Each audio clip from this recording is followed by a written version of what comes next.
அந்த குறிப்பிட்ட அந்த வீடையோ அந்த இடத்திலோ ஏறக்குறைய அவருடைய தந்தையார் அவருடைய 3 தலைமுறைகளாக வாழ்ந்திருக்கக்கூடும். அப்படிப்பட்ட நபர்களுக்கு இலவசமாக பட்டா வழங்கி அரசு அந்த நிலத்திற்கு பட்டா வழங்கி அந்த நிலத்தை அவருக்காக அந்த குறிப்பிட்ட நபருக்கு அங்கீகாரம் கொடுத்தது. அந்த பட்டா என்றது மிகப்பெரிய அங்கீகாரம்.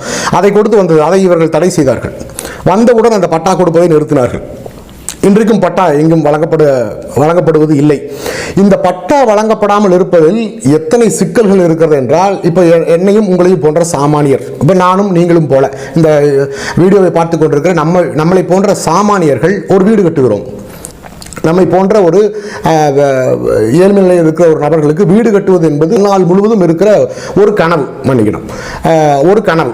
அப்படிப்பட்ட அந்த கனவை நாம் அடைய நம்மிடம் இருக்கிற பொருளாதாரம் இதுவரை நாம் சேர்த்து வைத்த 12 காலமாக நம்முடைய தந்தையார் தொடங்கி நாம் தொடங்கி சிறுகு சேர்த்து வைத்த அந்த தொகையை வைத்தும் வங்கியில் லோன், பேங்க் லோன் சொல்கிறோம் இல்லைங்களா, ஹவுசிங் லோன் சொல்லுவாங்க, ஹோம் லோன்ஸ்னு சொல்லுவாங்க, அந்த மாதிரியான வங்கிகளில் கடன் பெற்று வீடு நம்மை போன்ற ஏழ்மை மக்கள் வீடு கட்டுவது தான் வழக்கம்.